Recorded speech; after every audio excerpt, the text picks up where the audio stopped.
alamin natin hanggang Bulacan. Nako, Marilao, Bulacan. Alamin ho natin ang sitwasyon na roon naman si John Consulta para sa iba pang detalye. John? Yes, Connie. Nandito tayo ngayon sa may bahagi nga nitong barangay Tabing Ilog sa Marilao, Bulacan. At kasama natin ngayon itong Marilao Rescue. At mula kaninang umaga ay wala nang tigil itong grupong ito sa pagsagip sa ating mga kababayan. Sa katunayan, Connie, nakasama tayo dito sa kanilang pagtungo nga sa may barangay Tabing Ilog kung saan ay mayroong mga residente dito na na-trap na Connie, yung ilan doon sa loob ng isang palengke, yung ilan naman doon sa kanilang mga bahay. At sobrang taas na ng tubig dito dahil ito'y mismong katabi nga nitong Marilao River na patuloy ang pagtaas hanggang sa mga sandaling ito. Kung kakitang-kita natin na Connie, nung talaga namang suungin ng mga rescuers, itong bahagi nga ng Tabing Ilog na mataas na, hanggang merong bahagi na hanggang leeg, meron ding bahagi na nagpastao na, pero hindi ito naging dahilan para umatras to mga rescuers, dumiretso at nasagip yung ilan sa ating mga kababayan. Meron tayong nakita rito na nasagip na 8 taong gulang na bata, meron din namang 9 years old na lalaki, meron ding mag-ina, at meron ding bagong panganak, At nakapanayam natin ng ilan sa kanila. Ang sabi nila, Connie, nung umpisa ay hindi naman nila inakala natataas daw ng ganito ang tubig. At nagulat na lamang daw sila nung talagang ang bilis daw ng pag-akyat at hindi na raw sila makaalis sa kanilang mga tahanan kung kaya't minarapat nila na humingi na ng rescue mula sa ating mga rescuers dito sa Marilao, Bulacan.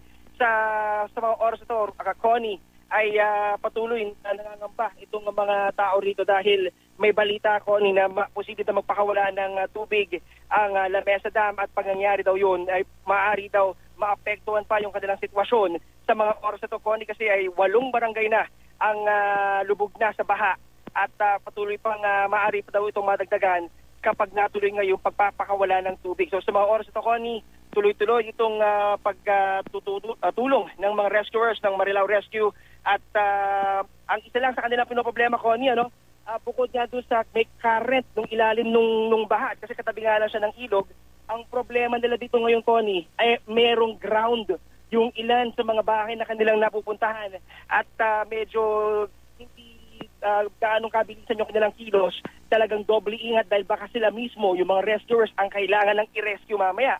So, kaya todo ingat sila ngayon at patuloy na sisikap na makuha pa rin ng mga kababayan natin sa kabila ng hirap na kanilang pinagdadaanan sa mga oras na to.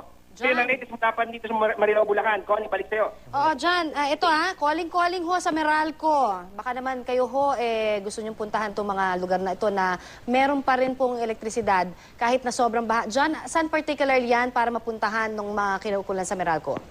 Connie, itong lugar ng barangay Tabing Ilog dito sa Marilao, Bulacan. Merong mga kababayan natin dito ngayon na nasa kanilang mga tahanan, nire-rescue ngayon ng mga rescuers. Hindi lamang sila patuloy dahil yung ilan sa medyo may ground yung kanilang mga bahay. Kung kaya apila ng ating mga rescuers dito, maging itong si lokal na pamahalaan ng Marilao, yung mga apektado ng mga barangay, kung pwede sanang patayin muna yung kuryente para hindi magka-problema yung mga kababayan natin na lumilikas hanggang sa mga sandaling ito, Connie. Oo, alam mo, hindi lang dyan sa may Marilao, Bulacan, nagkakaroon ng problema sa kuryente. Pati dyan sa may Barangay Katmon, dito na nga lang yan sa Malabon meron din na mga nagrereklamo na nakabukas pa yung elektrisidad. So, I think at this point, panawagan na ho ito diretso na sa mga pamunuan ng Meralco, Na kung pwede, ito sa Bulacan, Sino ba ang dyan? Meralco rin, Ang kanilang, may sakop din yung part niyan ng Meralco. And then, siyempre, alam mo, Connie, yung ibang mga bahay naman, may mga circuit breakers naman yan. Na pag pwedeng pinasok sila ng tubig, automatic nagta-turn off or nagsa-shutdown. Or sila na mismo magpatay. Yes. Pero ang problema natin sa mga kababayan nating can't afford naman or nakatap, ay lubos pong delikado yung pagtaas ng tubig na may kuryente pa dumadaloy sa inyong mga outlets. So, yun panawagan nga natin doon. So, John, ngayon, ang sitwasyon dyan, gaano kataas pa yung baha? Para lang din doon sa mga kakatune in lamang, Dito sa barangay Tabing Ilog, Connie, may mga lugar na hanggang leeg yung taas ng baha at meron ding ilang bahagi na lagpas tao. Kung kaya't itong natin talaga, marami sa kanila silikas na meron nga ng ibang nagpatigas dahil inakala nila baka hindi naman daw tataas ang ganong kalaki yung tubig Malakas pa ba ang ulan hanggang sa mga oras na ito, John?